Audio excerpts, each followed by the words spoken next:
My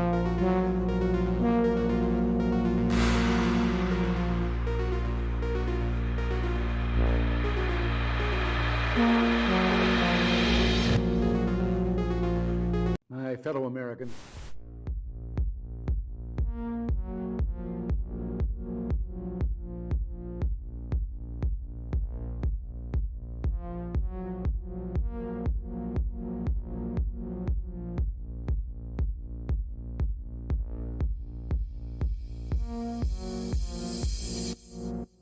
You might be wondering, why in the world is there a 30-minute countdown before the show starts? Well, we actually start live every day at 4 p.m. Eastern Time, so this whole 30-minute countdown is a chance for YouTube and Rumble to send out their alerts and notifications, so we encourage you to gather up and hang out with everyone in the chat room. So every day at 4 p.m. Eastern Time is when we do this show live. You can join us for the countdown if you like, or just set your clock and reminder that at 4 p.m. Eastern is when we go live. You can also make sure you subscribe and turn on that bell notification, so hopefully you will get a notification.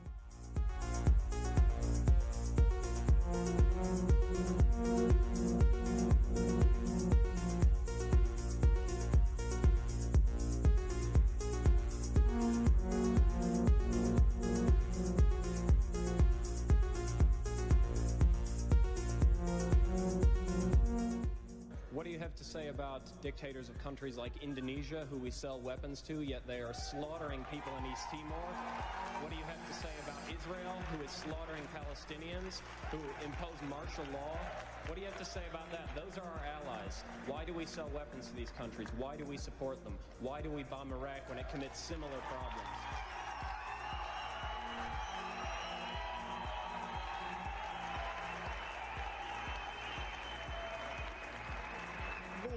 There are various examples of things that are not right in this world, and the United States is trying.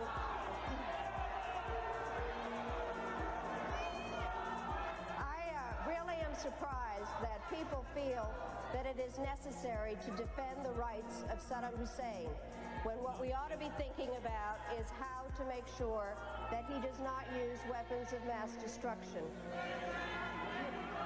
I'd like to... Who are shouting? Just a moment.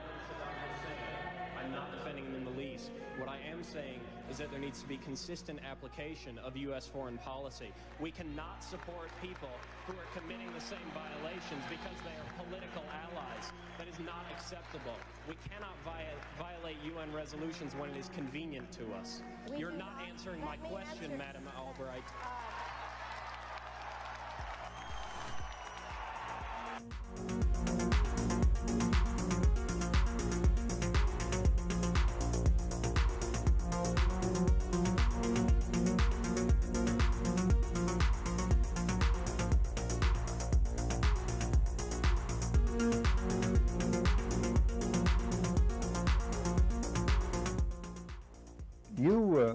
You briefed the press, did you not, when you were there?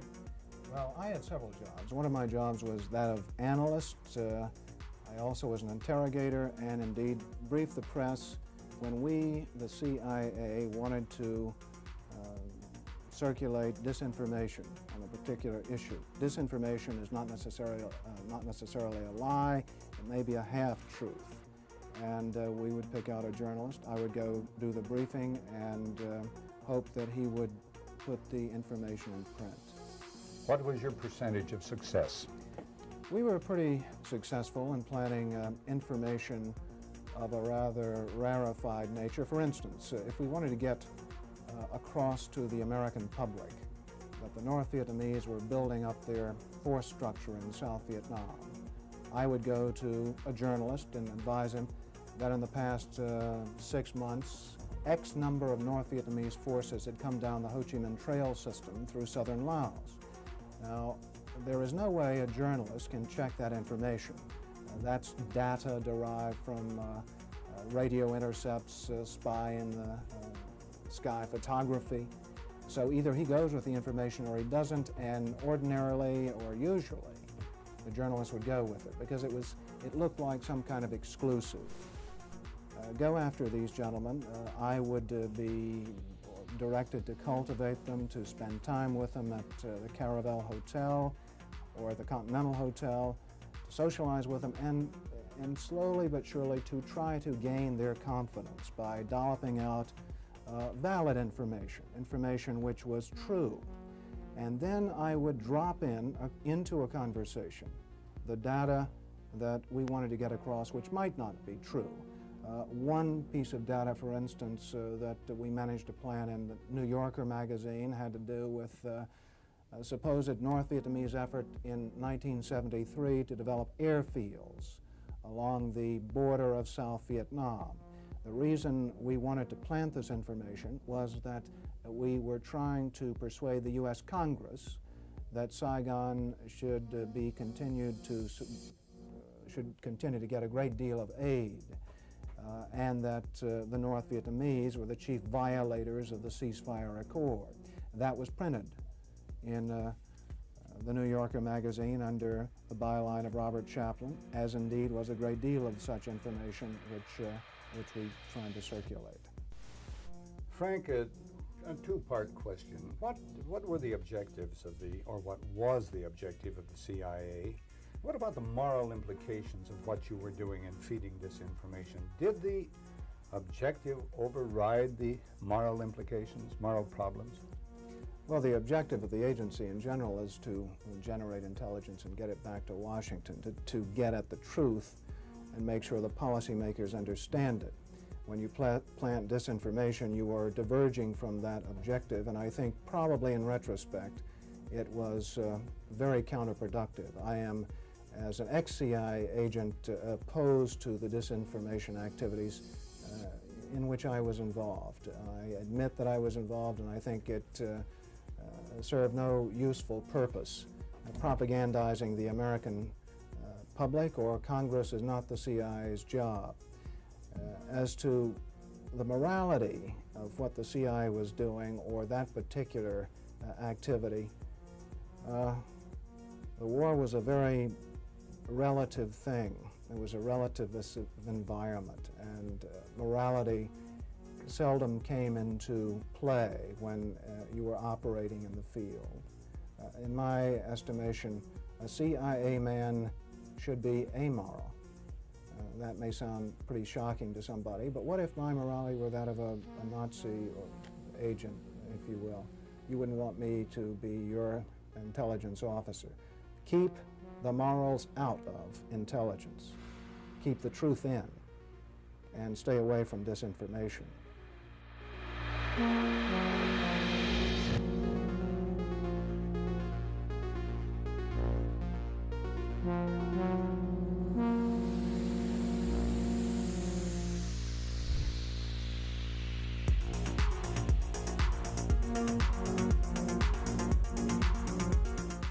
It would have been more appropriate for Mr. Trudeau, Prime Minister of Canada, to address this House according to Article 144, an article which was specifically designed to debate violations of human rights, democracy, and the rule of law, which is clearly the case with Mr.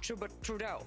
Then again, a Prime Minister who openly admires the Chinese basic dictatorship, who tramples on fundamental rights by persecuting and criminalizing his own citizens as terrorists just because they dared to stand up to his perverted concept of democracy, should not be allowed to speak in this House at all. Mr. Trudeau, you are a disgrace for any democracy. Please spare us your presence. Thank you.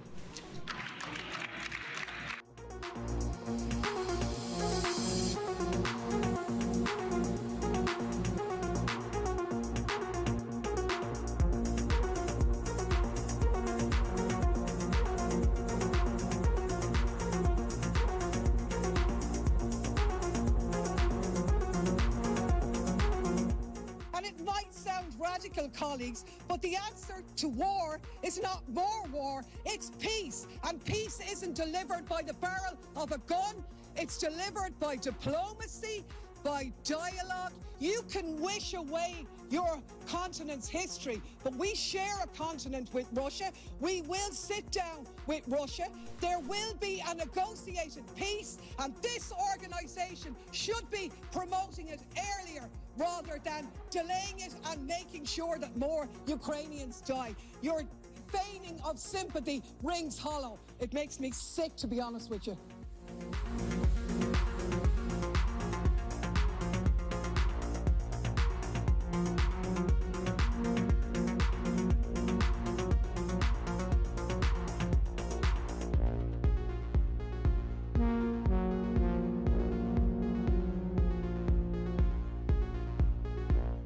We become involved when disinformation poses a threat to the security of our country.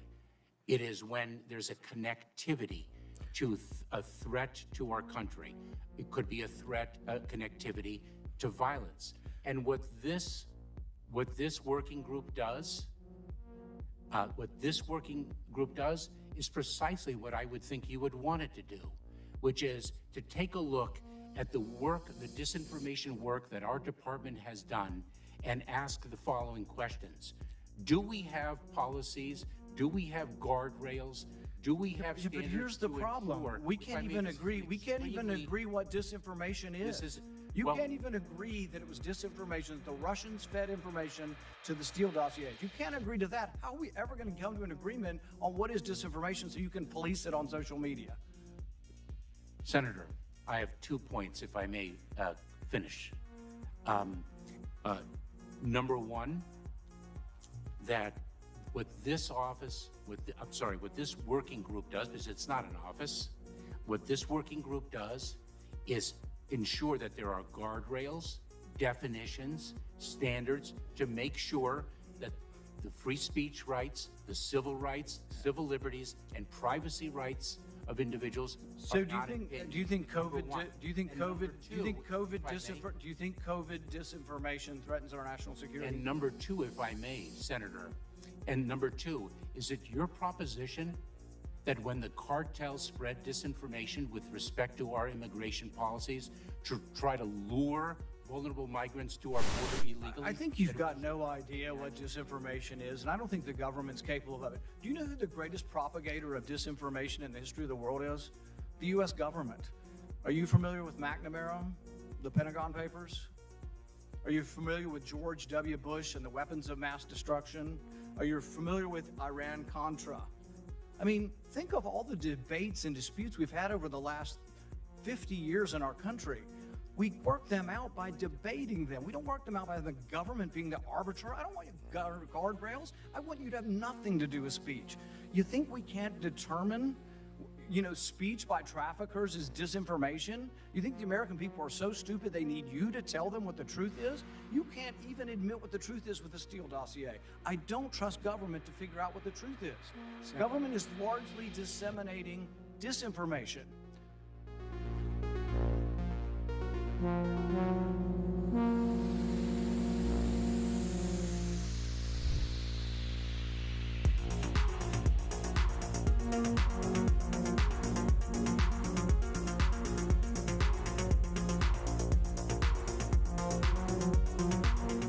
Hey everyone, just as a reminder, our show starts at 4 p.m. Eastern Time, just a few minutes from now, but I should remind you that we have a daily newsletter. It's totally free. Natalie and I work very hard on it every morning over our cup of coffee, putting the stories together that we think are important that the mainstream media is going to ignore. All you need to do is go to our website. It's just redacted.inc. Put in your email address. We won't ever sell your email to anybody. And then you'll receive a welcome email. And all you need to do is verify that email, and 7 a.m. Eastern Time is when we send out our daily newsletter. And it's about 5 or 10 minutes in length that you can read it over your cup of coffee. And like I said, we cover 4 or 5 of the big stories of the day, plus a couple of things you might have missed while you were sleeping. We try to have some fun with it, add a little humor into it.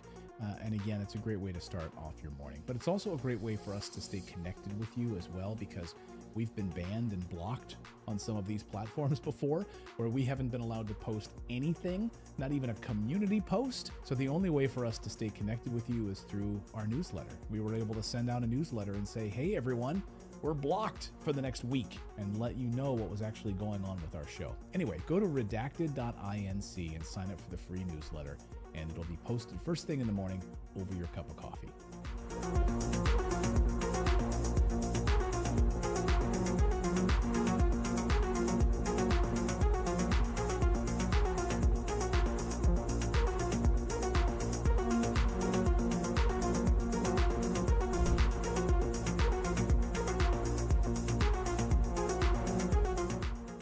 know this this is a bit of an aside, but in terms of how you think about problem sets, when I was a cadet, what's the cadet motto at West Point? You will not lie, cheat, or steal, or tolerate those who do. I was the CIA director. We lied, we cheated, we stole. It was like we had entire training courses.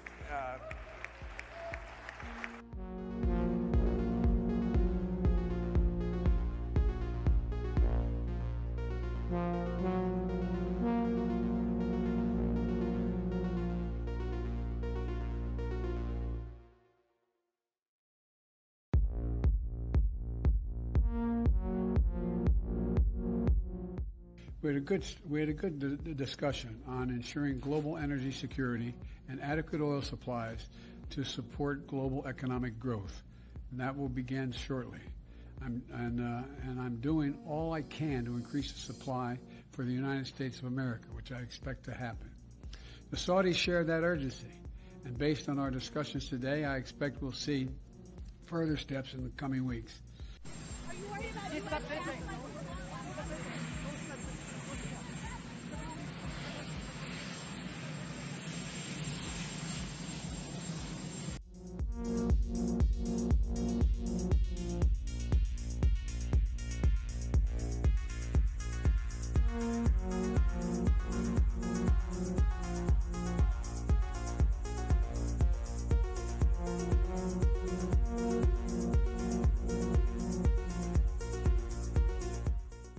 One of the hopeful things that I've discovered is that nearly every war that has started in the past 50 years has been a result of media lies. The media could have stopped it if they had searched deep enough. If they hadn't reprinted government propaganda, they could have stopped it. But what does that mean? Well, that means basically populations don't like wars. And populations have to be fooled into wars. Populations don't willingly and with open eyes go into a war. So if we have a good media environment, then we'll also have a peaceful environment.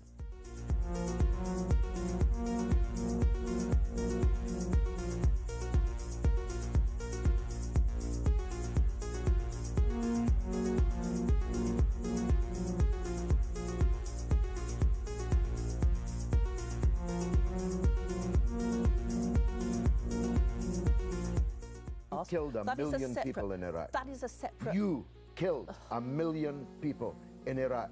It's incredible that you have the brass neck to be sitting here now urging another Iraq war. George, after if what I you've was already still in done. Parliament, I...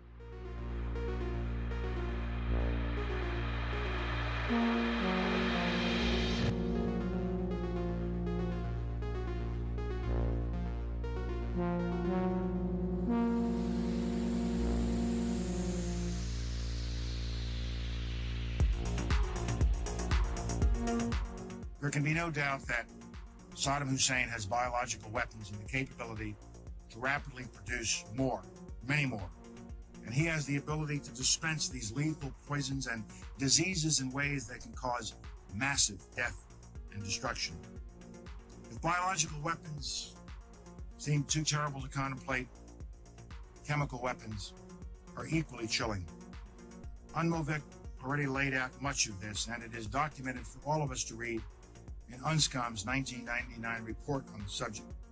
If we consider just one category of missing weaponry, 6,500 bombs from the Iran-Iraq war, UNMOVIC says the amount of chemical agent in them would be in the order of 1,000 tons. These quantities of chemical weapons are now unaccounted for.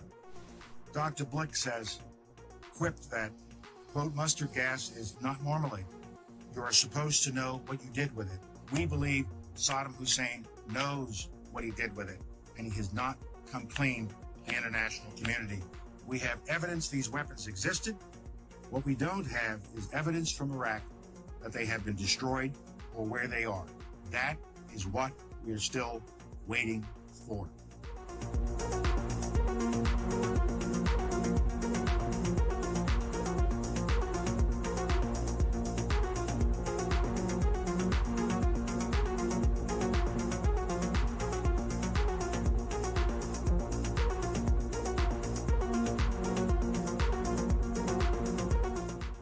Okay, inspection worth doing, everybody's agreed it's worth doing, and it gets stopped. Yes, sir. At that moment, we're an automatic pilot as far as you're concerned. Period. No ifs, ands, or buts. Now, I respect that. But now, it seems to me the Secretary of State might have a slightly different problem. Secretary of State might be sitting there and saying, now look over there on that side. Now, I remember so-and-so and so-and-so and so-and-so, and the 12 people on this side, they're all the ones that said they didn't want to use force. Now, I'm going to have to go tell the president now that we should, or Secretary Cohen, unleash whatever it takes to get it done. And our military assessment is the same as the majors. The majors' assessment is, privately held but publicly acknowledged later, that airstrikes alone aren't going to do this. Saddam's not going to cave on this. So, now here's the deal. I recommended the president have at it and let the chips fall where they may. A reasonable position for the Secretary of Defense, the Secretary of State to take. But I respectfully suggest, Major, I respectfully suggest they have a responsibility slightly above your pay grade. Slightly above your pay grade. To decide whether or not to take the nation to war alone. Or to take the nation to war partway. Or to take the nation to war halfway. That's a real tough decision. That's why they get paid the big bucks. That's why they get the limos and you don't. I mean this sincerely. I'm not trying to be flip. Because I think, and that's why I said at the outset, the reason why I'm glad you did what you did, we should come to our milk. We should make a decision. But in terms of whether the Secretary of State has no more to consider than you do as the arms inspector. You didn't get in, didn't get my job done, get me in. Period. You made the deal, right? That's the deal. A deal's a deal. Get me in. Scott Ritter, I'm ready to go. It's not how it works. Now, maybe it should work that way. But wouldn't you acknowledge that if you were President of the United States or the Secretary of State, you'd sit there and say, now, okay, old Scotty boy didn't get in. We said he should get in. We want him to get in. It's important that he does get in. They're not going to let him in, so what are we going to do now? We know that France and Russia aren't going to be with us. We're quite confident China's not. We've already run those traps. They're not there. We're not sure where the United States Senate is, but have at it, boys. Go get them. And by the way, Scott and the boys say air power's not enough. I think it's a legitimate debate, Scott, Major. I think it's a legitimate debate. But I don't think we should be putting it in the context of you have somebody up there at state saying, look, how can we weasel out of this agreement? We want to let this guy out there hanging. We're not this. It's a very practical political decision. Same kind of decision General Powell made. Same kind of decision President Bush made. Every president, every Secretary of State has to do it. Like I said, they get paid more than you. Their job's a hell of a lot more complicated than yours. They may have made the wrong decision, and you brought it to light. We should address it. We should say straight up where we are, and we should do it. And for that, I thank you. But it's above your pay grade.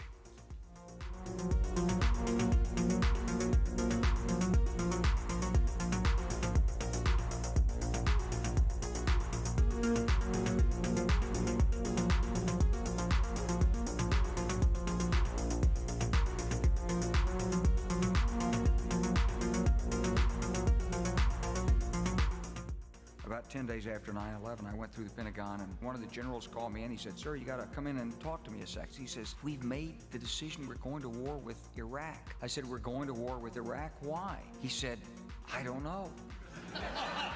He said, I guess they don't know what else to do. He said, I guess it's like we don't know what to do about terrorists, but we got a good military and we can take down governments. And he said, I guess if the only tool you have is a hammer, every problem has to look like a nail. So I came back to see him a few weeks later, and by that time we were bombing in Afghanistan. I said, are we still going to war with Iraq? And he said, oh, it's worse than that. He reached over on his desk, he picked up a piece of paper. He said, I just got this down from upstairs, meaning the Secretary of Defense's office today, and he said, this is a memo that describes how we're going to take out 7 countries in 5 years, starting with Iraq and then Syria, Lebanon, Libya, Somalia, Sudan, and finishing off Iran.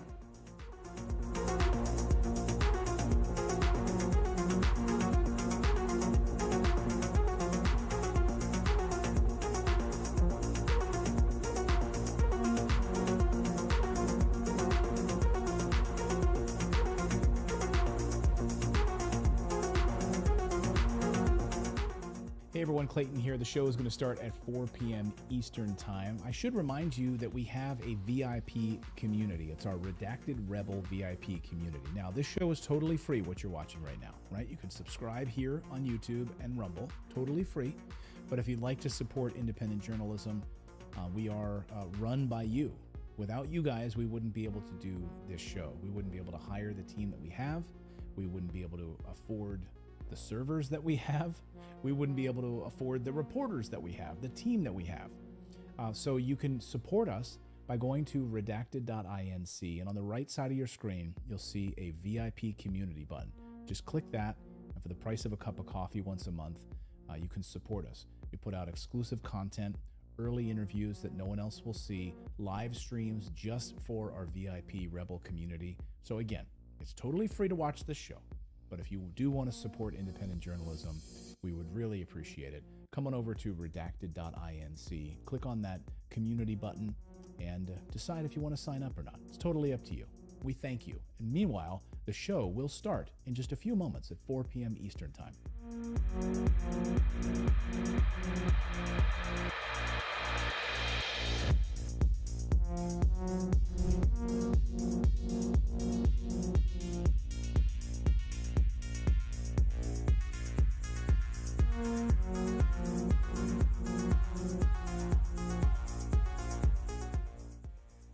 Whatever our hopes may be for the future, for reducing this threat or living with it, there is no escaping either the gravity or the totality of its challenge to our survival and to our security. A challenge that confronts us in unaccustomed ways in every sphere of human activity. This deadly challenge imposes upon our society two requirements of direct concern, both to the press and to the President. Two requirements that may seem almost contradictory in tone, but which must be reconciled and fulfilled if we are to meet this national peril.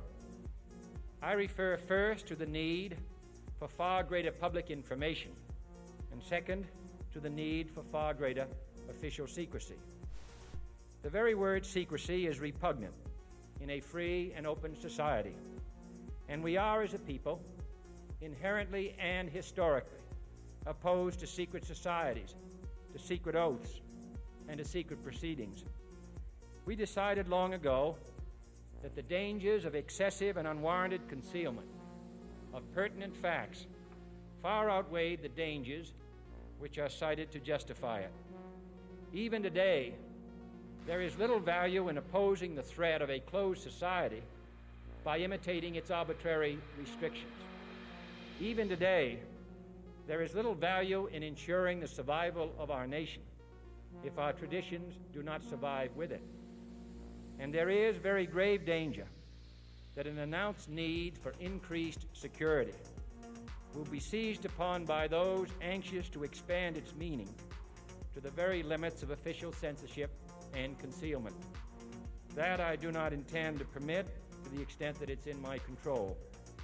And no official of my administration, whether his rank is high or low, civilian or military, should interpret my words here tonight as an excuse to censor the news, to stifle dissent, to cover up our mistakes, or to withhold from the press and the public the facts they deserve to know.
Hey, everybody. Welcome into Redacted on this Wednesday. I'm Clayton Morris. I'm Natali Morris. And on this show, we cover the stories the mainstream media largely ignores. We're also trying to connect the dots in this crazy clown world together. We've got a lot of stories to get to on your Wednesday. We're going to look at the day 2 of the Julian Assange appeals hearing.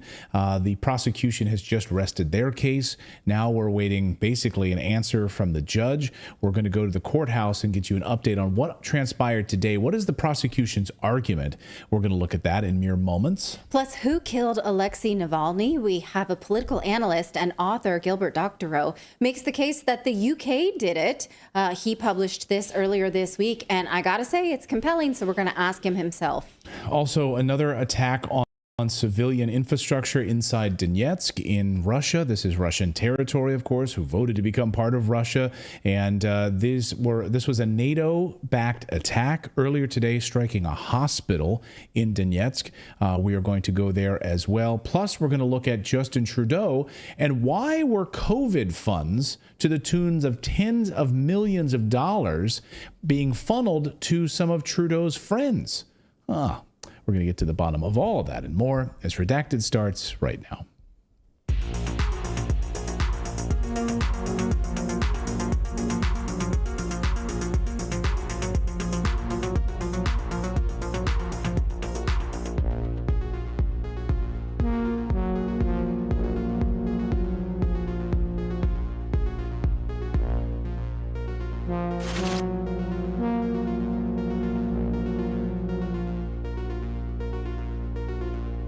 And welcome. We are live on this Wednesday. Good to see all of you. Andrew B. in our chat says it was MI6 that killed Navalny. Yeah, wait until you hear this. The British killed Navalny. And a lot of people saying Zebra Straffen TV says British killed Navalny. That makes sense. Yeah, you're going to hear how, it's pretty much spot on exactly how this happened coming up in mere moments. Let us know where you're joining us from around the world. We'd love to see you. We're streaming live right now on YouTube and on Rumble.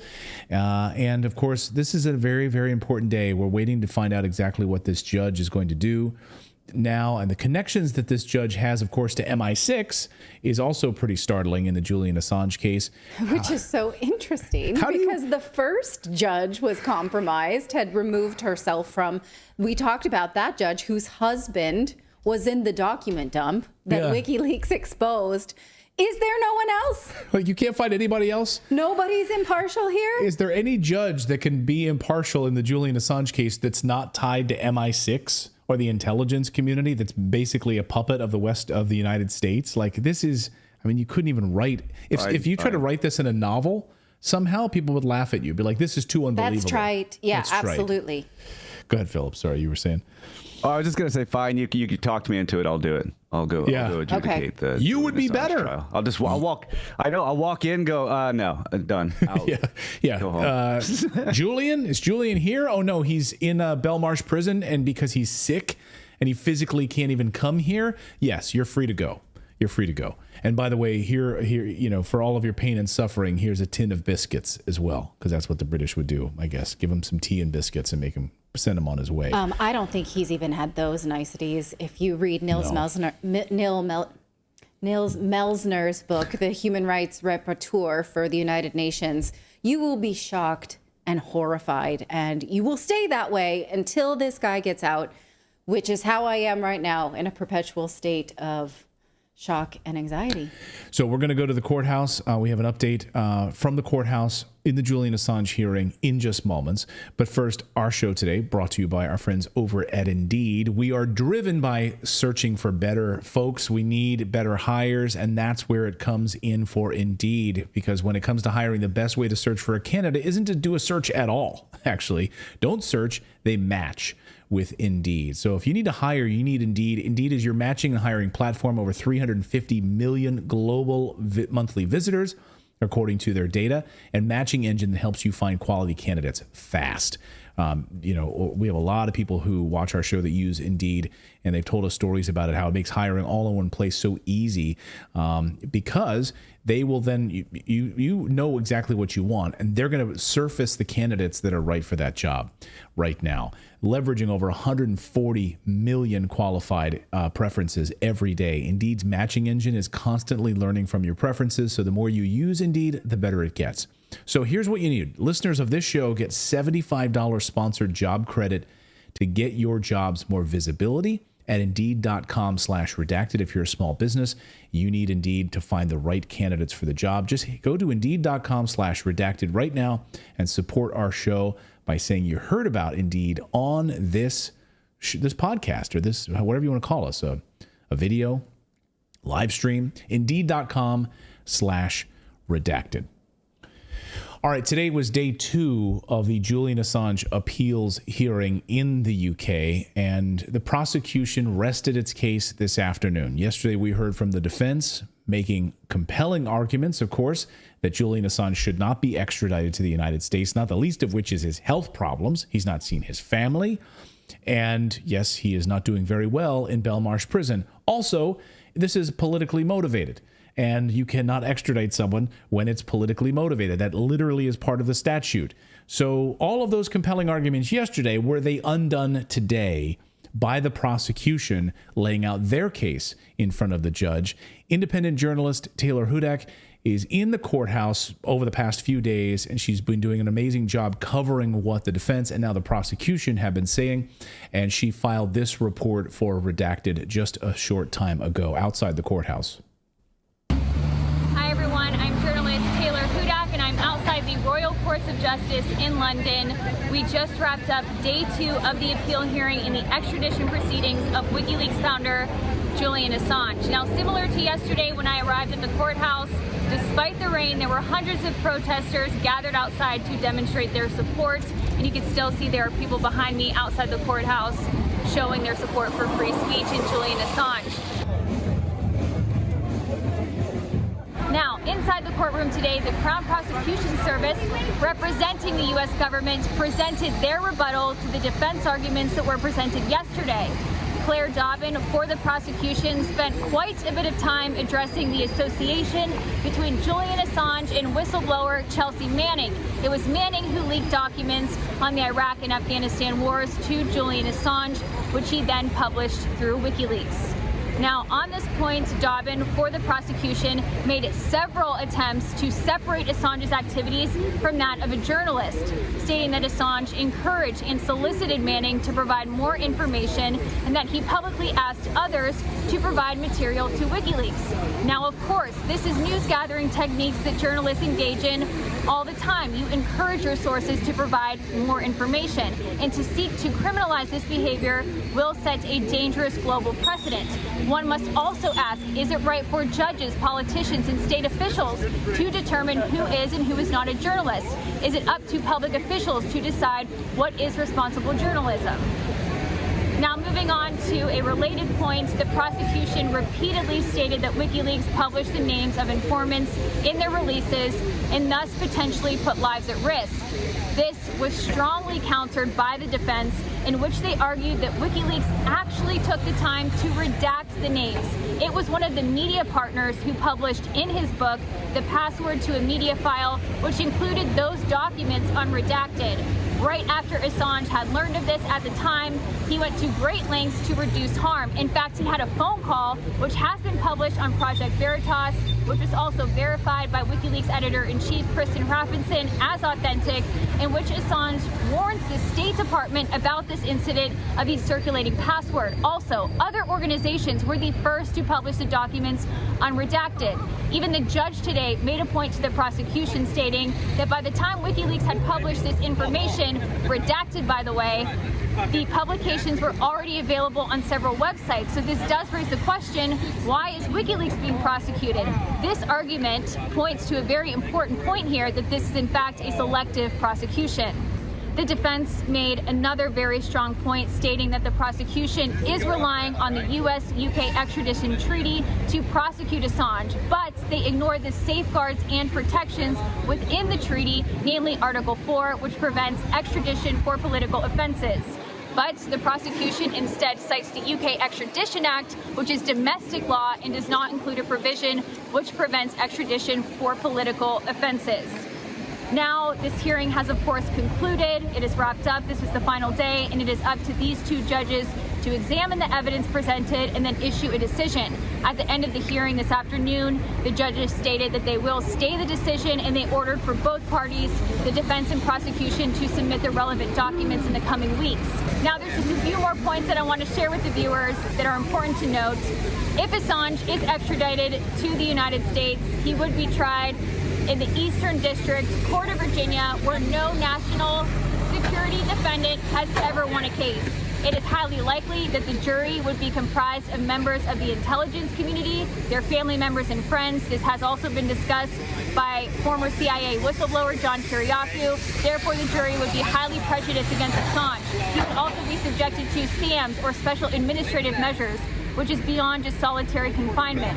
Given that he is charged with espionage, he would not be able to provide a public interest defense. So those are just a few points. I'm barely scratching the surface here on what he could face in a U.S. prison. That's all I have for today. That concludes the hearing as well. I will continue to cover this case. As soon as we have a decision, I will report on it for Activism Munich. And you could also follow my updates, of course, on Telegram at Taylor Hudak. My channel is Taylor Hudak Media. I'm also on Twitter at _Taylor Hudak. And I also do report for the Last American Vagabond. So again, a great pleasure to be back here to provide you all with the updates. Now is a very important point in this case. As I said yesterday, talk to your friends, family members, neighbors, raise awareness. Don't stop fighting for your rights and for your right to know and have access to truthful information. Thank you guys for having me again, and have a great rest of your show.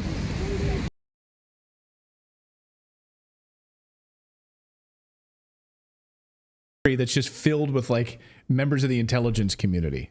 Like, Yes. how is that a fair jury that you're going to get in the United States? Right. I mean, it's unbelievable to think that that's And that the same freedoms and rules that we have don't apply to him, the Right. human interest rules or anything like that, that we can just pluck. I mean, that's terrifying that the United States can just pluck people from other places and be like, get in here, we're going to torture you for doing what we don't like. I mean, I do want to call out something she pointed out, which I think is really telling, that the judge pushed back and pointed out that this information, redacted, was already sent out, was already made, of course, was public. This was already available. And then when WikiLeaks published it, redacted, it had already been out there. Right. So this was, why hasn't anyone else been prosecuted for this? Why you're just going after Julian Assange for this? Interesting. So we're now going to await this judge's response. Again, it could come whenever. It could come whenever. I mean, and we won't know. I mean, and she makes the point, of course, that in the past they have waited weeks, months to render a decision here. So we could be sitting waiting for this. Imagine. The temperature is hot on this one, though. And like she says, you know, tell your representatives, tell your friends, tell everyone who's willing to get worked up over this, and maybe it helps. You know, I'm just holding on to this collective energy. We've got more news to get to here on your Wednesday. That is, of course, a big story, the Julian Assange story that we're most focused on. We're also very focused on the international outrage about Alexei Navalny. Who actually killed Alexei Navalny? As the Russians responded over the past 24 hours, it's so interesting that the West was so quick, within 50 minutes, 50 minutes, to come out and tell us how he died when they didn't even know about it. Well, now we have answers to actually who potentially killed Alexei Navalny, and we're going to get to that in mere moments with Gilbert Doctorow. And we've got a number of other great guests coming up here on the show, which we're going to get to in a second. But first, we want to tell you about our friends over at the Wellness Company, because we never know what's going to happen. Is there another pandemic coming? Is there another lockdown?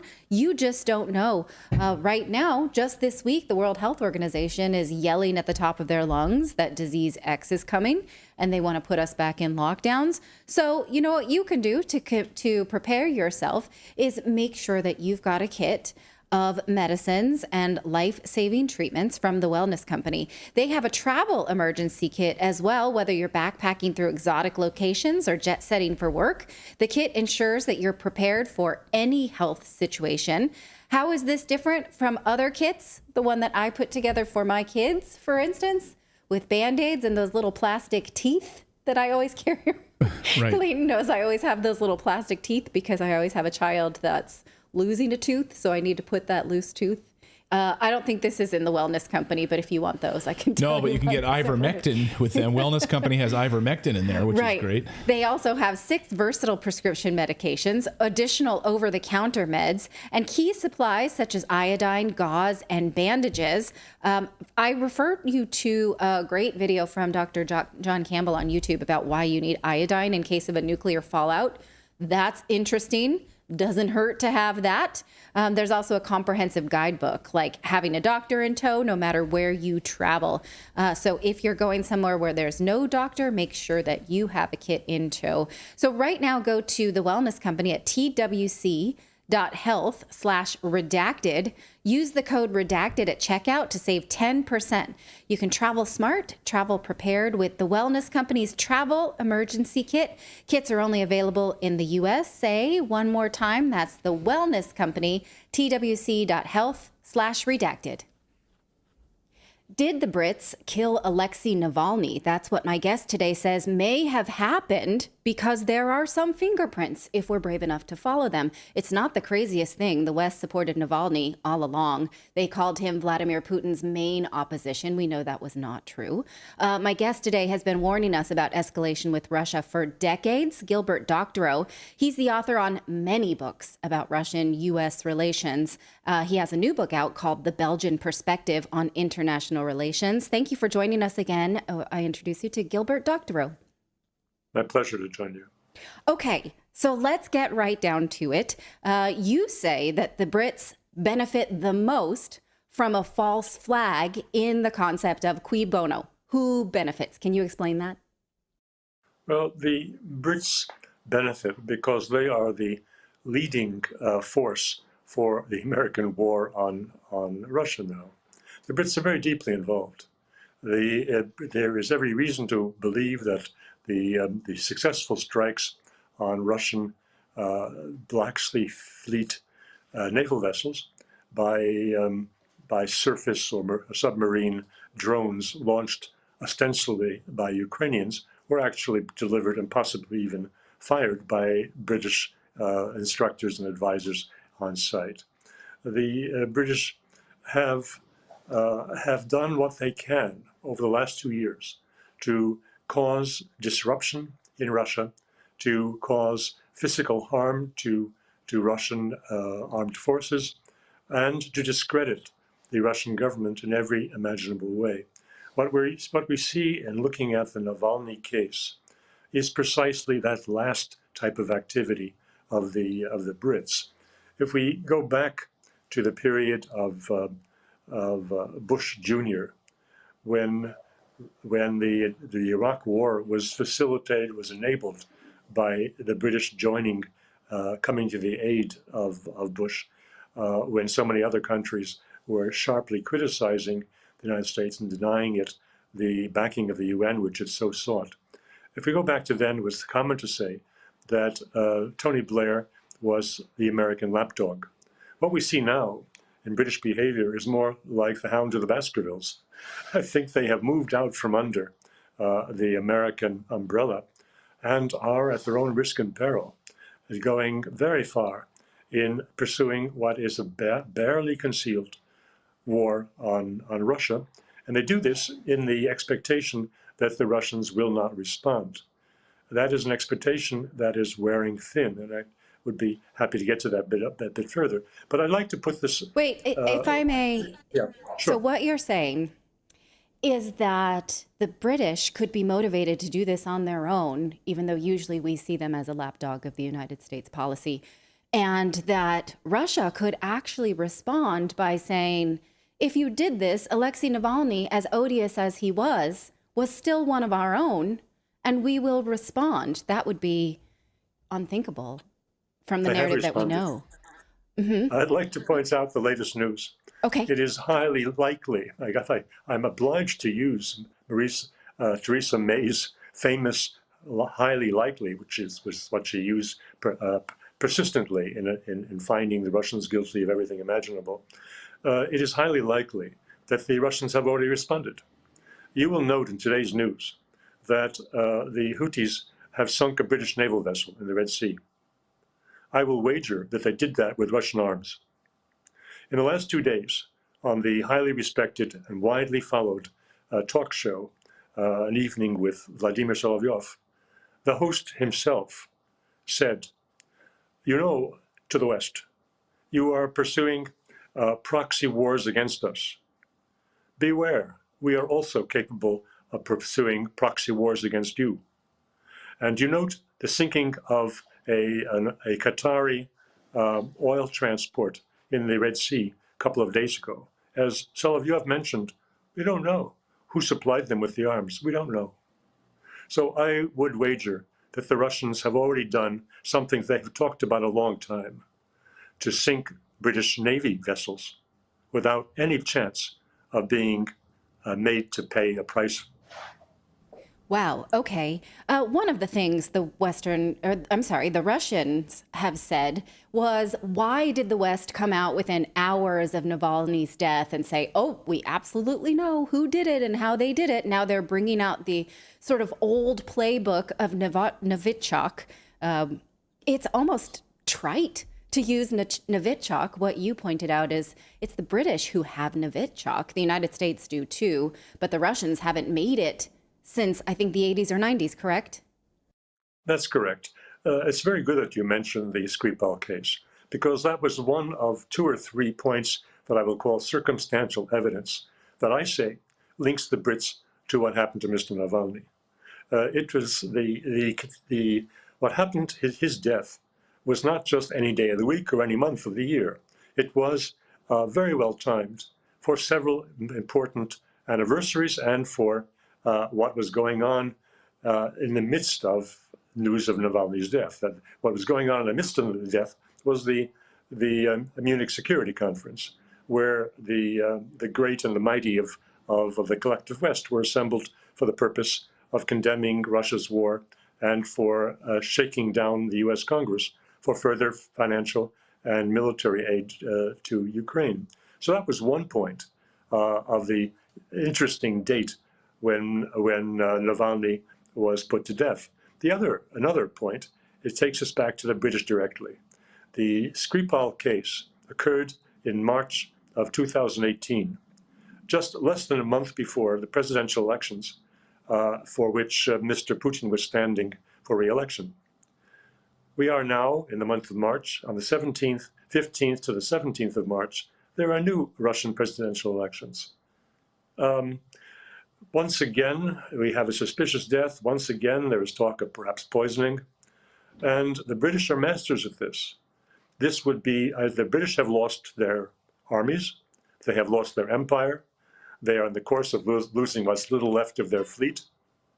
But they have been and remain world-class planners and implementers of what we call false flag operations. And the death of Navalny is a false flag operation perpetrated by some outside force, let us assume that I'm right, and it's the British, and laid at the door of Mr. Putin. That's a false flag. Yes. Although, I'm going to put this let's just leave room for this one doubt. If you read the Jacques Bode book, he talks about the blood work that was published by The Lancet, by the German hospital, which showed that he was not otherwise a healthy person. He was on medications that may have been related to either Parkinson's, cancerous tumors, or both. Is there maybe a possibility that it was his time? I don't know. He still was pretty young. I don't put a lot of stock into that either. Your face shows no. Yeah. Well, look, the timing is just too good. Yeah. As I said, it's the anniversary of the Skripal case in a former Russian election. The Skripal case was all about Novichok, which was being made in a chemical warfare laboratory very close to Salisbury, where the Skripal father and daughter fell ill, and we have the coincidence that Mr. Navalny's wife, now widow, who just happened to be in Munich at the time, so that she could make a guest appearance and condemn Mr. Putin for his vicious murder of her husband. These are very nice coincidences. But let's go back to your question about his being ill. Yes, he was a sick man. Some of it may have been from genetic or other bad luck, chronic illnesses that he came down with.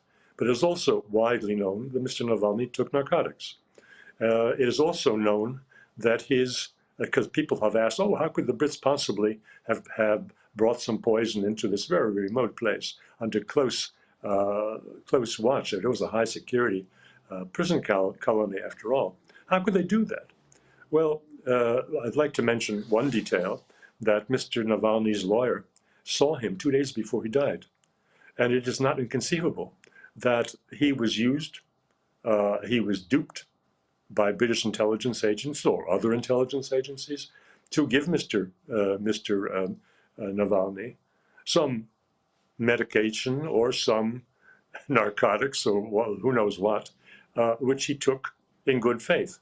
Now, the other possibility, which I think is very real, in answer to questions, again, how could the Brits do this, is that the British have very close cooperation with Ukrainian intelligence agents across Russia. And there are many such agents. We know that because of very little discussed, but real cases of sabotage that are going on daily in various places across the enormous expanse of the Russian Federation. And these cases of sabotage, of course, are being carried out by people in the pay of Ukrainian intelligence agents or the agents themselves. They are all native Russian speakers. They can pass for Russians without any problem. There's no Cockney accent to pick up or betray them. And no minority migrant faces calling themselves Brits to show up in Russia. No. These are native speakers. They will go anywhere. And if you come to that place, if you come in the near to this prison camp, money will certainly get you what you want, access to inmates. And inmates will, for money, very happily murder Mr. Navalny. So it's no great difficulty. If the will is there, the way is there. This is like a cross between Stranger Things and a Bourne movie. It's so compelling as a spy story, but tragic that it's true. Now, here's the last question I'd like to ask. Is there a possibility that the U.S. government is alarmed by this possibility that their lapdog has gone rogue, the United Kingdom? And is there any way that maybe they could call back the dogs? I don't believe there is. The other lapdog, although it's a bit peculiar to apply to it, to Israel, the title lapdog, the other country that receives massive support and is America's closest ally in the region, Israel, is out of control. The Biden administration is unable to bring Netanyahu's government to heel. So in this real situation that is operating in parallel to, but separate from what we are now discussing, the United States cannot control this agent. So why should we be surprised if the British government is out of U.S. control? Yikes. Okay, this is so fascinating. I want to say thank you again for bringing this to our attention and suggest that our audience go to gilbertdoctorow.com to follow his works, his essays, and also I believe you have a new book coming out about the Ukraine conflict as well, right? Yes, in the next 3 or 4 months, I'll be publishing, republishing essays that I've written in the last 2 years as kind of diaries, war diaries. So I hope that readers will find that to be useful as well.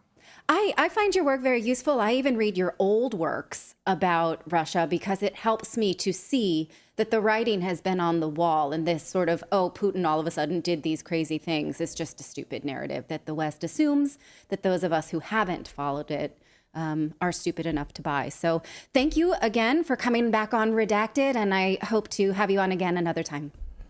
Thanks for the invitation. Thanks so much, Gilbert. Great stuff. All right, so play that out just for a second. Imagine that Russia responds and retaliates. And they don't do it with fanfare. This is something... the death of Alexei Navalny. Because even though they don't like him, for the most part, he's an unpopular character. They're like, he was a Russian citizen, and the British just came in here and killed him. And you can't do that. So now we're going to retaliate. That narrative will just not fit in the square peg round hole that they're trying to serve us. this pile of steaming shit about Alexei Navalny right now. Go ahead, David. And you know what really irritates me is like you see all these bleeding heart posts about Navalny on Twitter and all these other websites and all the mainstream media. But what did we see for Gonzalo Lira? Nothing. Yeah. No, and the Russians brought this up in the past 24 hours in a press conference. You know, like, oh, you were so quick to immediately within 50 minutes, 50 minutes, the West was telling the rest of the world how Navalny died in a Russian prison. How does the West know that? And yet you have not mentioned one thing about Gonzalo Lira. I'm not defending Russia at all in this. All I'm pointing out is the hypocrisy of this. So there's been nothing. No White House press corps asking Corinne Jean-Pierre about the death of Gonzalo Lira, American journalist. No outrage, no follow-up questions about it at all. Yeah. But it's also just disconcerting that the United States may have thought that they had these dogs on a leash. The dogs, meaning Israel and the United Kingdom. Yeah. Sorry if you're from those places. I know it doesn't feel good to hear that. Doesn't feel good to say it. So many people in our chat are like, clearly MI6 was behind this. Right. And they're responsible. And then you're like, oh, crap. Yeah. Our Frankenstein is out. Our monster is out. We can't put the horse back in the barn. What do we do now? That means we're all screwed. Let us know in the comments, what do you guys think on YouTube and Rumble tonight and X? We're streaming live on all those platforms. Maybe we put up a poll, David. Maybe we put up a poll and we can see here. Do you believe that MI6 was responsible for, do you believe the British government was responsible for Navalny's death? Yes or no? Let us know in the comments, like what you guys think about that. It's an unbelievable, it really is amazing though when you think about it. And the Russians would likely do it without fanfare. This is something we're reminded of all the time, that they would carry out maybe these attacks that are happening now in the Red Sea, and they're not going to be broadcasting or celebrating it. Right. So I did not know that Alexei Navalny, despite my research, was a user of narcotics, and that it would be all that easy, that, all too easy to carry out something like that. So let us know what you found surprising about that. We have more news to get to. We're going to talk about, let's see. What are we talking about next? We're going to talk about we're going to talk about Justin Trudeau, and we're going to talk about all of these millions of dollars that have somehow gone missing over the course of many, many months. COVID money that somehow wound up in the pockets of Justin Trudeau's friends. This story is unbelievable. And of course, when Justin Trudeau is confronted about these questions, he runs out of the floor of Parliament. Like it's kind of weird to watch. Like when the opposition, when Pierre Poilievre stands up there and questions, where is this money? Justin Trudeau's like, I guess my lunch is ready in the break room. I got to get out of here. And he runs up the steps like a little girl. He runs out of there and he's like, somebody else answer for me. Like somebody else answer that question. I got to go. My hot pocket. I was going to say that. The Trudeau response is usually like grab what's her name and then like shove her in front and be like, here, talk to her. I'm out of here. Yeah, what's her name? What, Chrystia Freeland? Chrystia Freeland. Yeah. So they because they're like, yeah, she'll muffle some questions. I got to go get my hot pocket out of the microwave. I got Dolores Umbridge to put in front of the microphone. I'm gonna go. So that poll is up, by the way. All right, the poll is up, and the question is, David, what is the question? Do you believe MI6 is responsible for Alexei Navalny's death? And we're at 83% yes, 17% no, with 500 votes so far.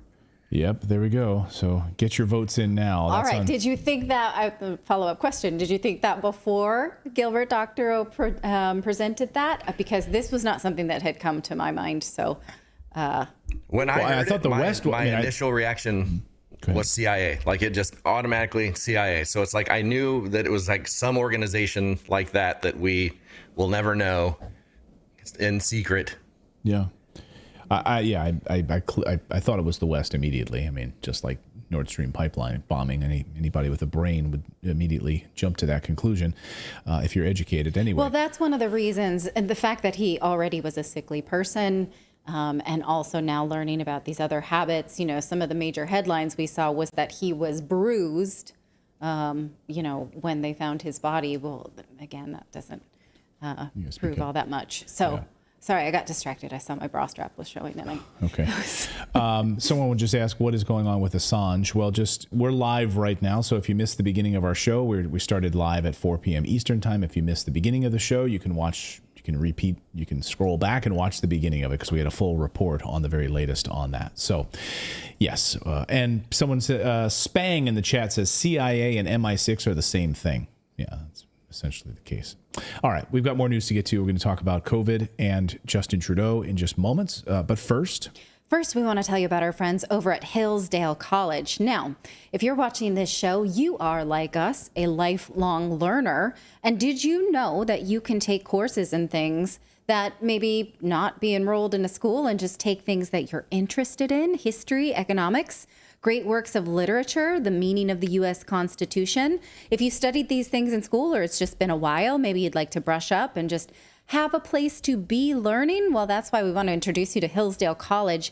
They're offering more than 40 free online courses in the most important and enduring subject. You can learn about the works of C.S. Lewis, stories in the book of Genesis, the meaning of the Constitution. All of that is free. We want to recommend that you sign up for American Citizenship and Its Decline. It's more than just what you learn here. The professor is Victor David Hansen. It's an 8-lecture course, and Dr. Hansen explores the history of citizenship in the West and the threats it faces today, like the erosion of the middle class. We talk about that here a lot. The disappearance of our borders. Check. The growth of an unaccountable deep state. Yes, you can study these things even further for yourself. The course is self-paced, so you can start whenever and wherever. So start your free course, American Citizenship and Its Decline, with Victor Davis Hansen today, and explore the other courses as well. Right now, go to hillsdale.edu/redacted to start. It's free and easy to get started. Once again, that's hillsdale.edu/redacted to get started. One more time, hillsdale.edu/redacted. No joke, I'm just signing up right now because this is You're fast. like, that's fun. I was a history major in college, so this is near and dear to my heart. So I'm just signing up right now, and I'm not blowing smoke. So hillsdale.edu/redacted. I'm going to take this course on American citizenship and its decline. So maybe we should all take it. It's free. Isn't that crazy? Isn't Hillsdale College in South Bend, Indiana? It's in Hillsdale, Michigan. Okay, because I know I've seen it. I've been by that college because I used to live in that area. Okay. Yeah, it's Hillsdale. This one, at least their address here is in Michigan, but maybe there's another campus. Yeah, this does look fun.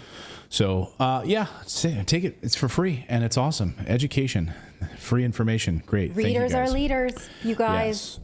Yes. Exactly. All right.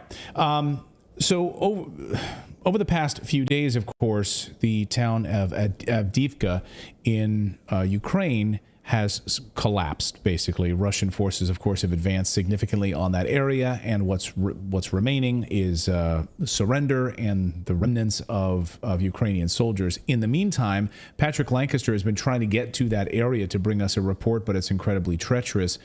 As he was about to leave again from Donetsk to move on, a civilian hospital was attacked and bombed. And we now have confirmation since his report that it was NATO shelling of this hospital. So NATO shells used to attack a civilian hospital just a short time ago. Patrick Lancaster is in Donetsk. He's at this hospital, and he filed this short report for us, and we wanted to bring you this update. Hello, Redacted. I'm Patrick Lancaster, and right now we're at the Clayton Hospital in center Donetsk. And just moments ago, Ukraine launched a rocket attack on this hospital. This is the last of many times over the years that Ukraine has fired on this hospital, civilian hospital. We see that a rocket had exploded on the roof, and the motor went through this and lodged here in the floor. We just saw the emergency services remove what was left of the rocket. Now, if we look around, this room is an ultrasound room here in this laboratory department of the hospital. Civilian hospital, no military here, under attack by Ukrainian forces again.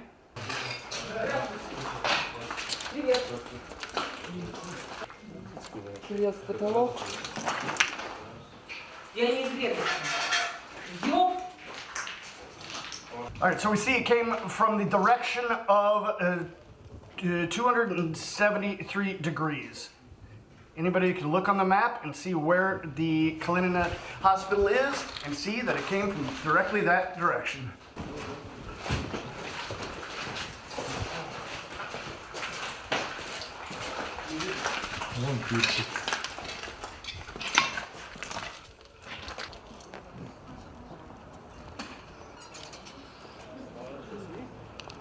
Украинским режимом в очередной раз было нападение на гражданский объект. Это республиканская клиническая больница имени Калинина. Уже, к сожалению, не в первый раз в нее прилетают снаряды с украинской стороны. Сегодня было использовано РСЗО «Град». Пострадал у нас лабораторный корпус лабораторной диагностики. Вот. К счастью, в нем не находились пациенты. Вот. К сожалению, у нас пострадала одна сотрудница, это лаборант. Ранение было не тяжелое, помощь оказана в полном объеме. Сейчас ее жизни ничего не угрожает. А какие там меры у вас еще там предусматриваются в такие ситуации, поскольку это не первый прилет? Ну, в первую очередь у нас самое главное — это безопасность пациентов. На время обстрела мы, конечно, стараемся пациентов вывести в безопасное место, это коридоры по возможности. Вот. Ну и, естественно, сейчас самое главное — это быстрая ликвидация последствий обстрела для того, чтобы здание могло функционировать и больница без всяких ограничений. Расскажите нам, пожалуйста, а больница, это вообще-то больница, она военное назначение или гражданское, и сколько она обслуживает население? Это самая крупная больница в Донецкой Народной Республике, это ведущее наше учреждение, где оказывается весь объем медицинской помощи, в том числе высокотехнологичный. Здесь лечится в основном у нас гражданское население, это больница для гражданского населения. Если о цифрах быстренько есть там какой-то там цифра, сколько почти больных лежат? Нет, больница? Нету, да? Сейчас нету цифр. Спасибо большое. Да. Коллеги, есть сколько кого еще? Никаких цифр, спасибо. коллеги. Все, спасибо. Можно представить? Все нормально? Представить. Благодарю. Гарцев Дмитрий Анатольевич, исполняющий обязанности министра здравоохранения Донецкой Народной Республики. Спасибо. Все, спасибо, коллеги. Чей хвост остался? Привет, это снова я. All right, we've come out to the street here in front of building number 7 of Clayton Hospital. And we see this is a laboratory. Look, it's right there. Beeline laboratory where they do testing. And we can see, as you saw up in the corner of the building, is where the impact happened, the explosion, and the motor came through. Now, this could be a Grad or a NATO Vampire rocket. Basically the same rocket, a little differences, but same caliber and still launched on civilians here in Donetsk. This has been a special report for Redacted. All right.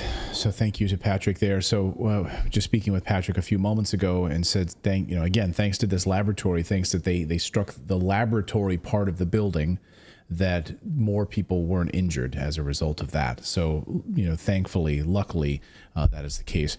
NATO weapons being once again used to target civilian infrastructure. And someone in the chat just said, they hit the hospital again? Yes, they hit the hospital again.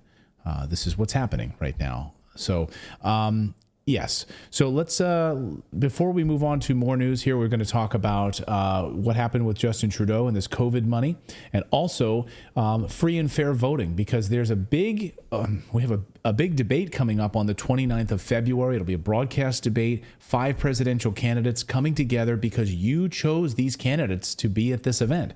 Hoping that Robert F. Kennedy Jr. will be there, Cornel West as well. And we're going to talk about how we can actually get back to free and fair elections in the United States. We have a special guest who's going to be joining us on that. But let's tell you about our store first, because we have some brand new merch in our store. If you'd like to support independent journalism, you can go to redactedstore.com. We've got our new farmers,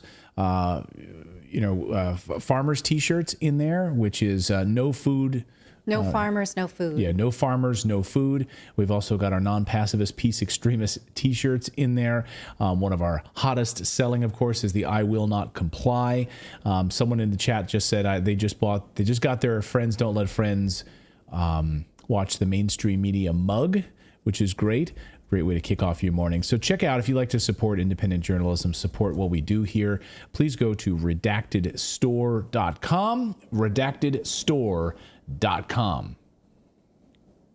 Did Justin Trudeau in Canada use COVID as a way to line his own pockets and those of his friends with giant fat contracts? Well, that's exactly the charge being leveled right now by Conservative leader Pierre Poilievre. Watch this. The Prime Minister's Arrive scam is now flailing out of control. Today, revelations from a Joël Denis Bellevance that one Arrive scan company received $250 million in contracts. Let's get this straight. It's a company with 4 employees, headquartered in the basement of a tiny cottage.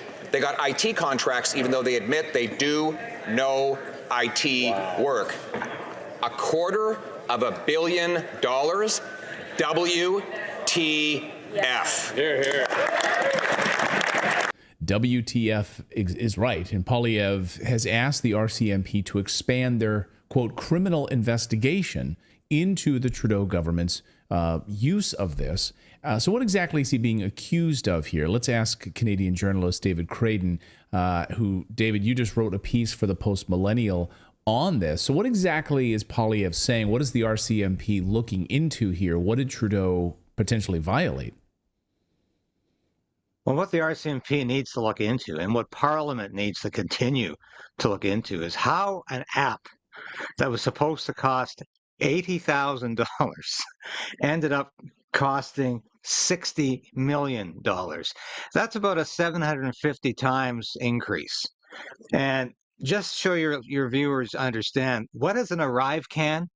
Well, like a lot of cute sounding Canadian devices, it had nefarious reasons for being invented, and it didn't work. And that's the thing. It was supposed to be an app if you came back into Canada or you're entering Canada from another country. This Arrive Can app was supposed to make it easier to get into the country so you could prove you had your 2 vaccines, which at the time was absolutely necessary. You couldn't even travel in Canada without having 2 vaccinations. You couldn't leave the country. You couldn't come back into the country. So the Arrive Can app was supposed to make things easier. And it was supposed to cost, get this, $80,000. The whole thing. And it ended up costing at least $60 million. But here's the kicker, Clayton. We don't even know if $60 million is accurate. That's a conservative estimate, no pun intended, small c conservative estimate by the Auditor General of Canada. Now, if there's one office left in Canada that is purely nonpartisan, I would say it's probably the Auditor General. I don't trust National Defense. I don't trust CSIS. I don't trust the RCMP for being nonpartisan. But the Auditor General seems to have her stuff together. And Karen Hogan revealed last week that this app had gone 750 times over budget. But here's what she said. The Canadian Border Services Agency's documentation, financial records, and controls were so poor that we were unable to determine the precise cost of the Arrive Can application. Using the information that was available, we estimated the cost at approximately $59.5 million, Hogan wrote in her Auditor General report. So it's at least $60 million for an app that didn't work. And that's the thing that just, is this a third world country, Clayton? This is what I keep asking you about Justin Trudeau's Canada, because not only is Trudeau responsible for this, he gets up in the House of Commons last week and once again distracts. Not my problem. Let's talk to that guy over there, please, because I'm not really responsible for the government and the spending that goes on here. And Pierre Poilievre, Conservative leader, was quite right to say that this was just unacceptable. And obviously this app had more to do with Justin Trudeau putting money into the pockets of his friends, as he said in the House of Commons, than doing anything for Canadians, as Trudeau kept insisting. This was all about making Canadians safe. Yeah, right. Can you address the paper trail issue here? Because it would seem to me we would be able to track. I mean, I built an iPhone application years ago, a speed reading app years ago, just to read the news a little bit more quickly. I mean, this was a hobby project of mine many, many years ago. It ended up being like a top app in the App Store, and it cost me all in the amount of money I spent on like $15,000. Now, granted, it's not a massive national app that's using servers to track individuals with vaccine passports and everything else, but the cost overrun here is unbelievable. Clearly, there's a paper trail here. No, they can't find where this money's going. This is like a company that just didn't keep their books, which would, of course, get you in jail in normal society. Somehow, Justin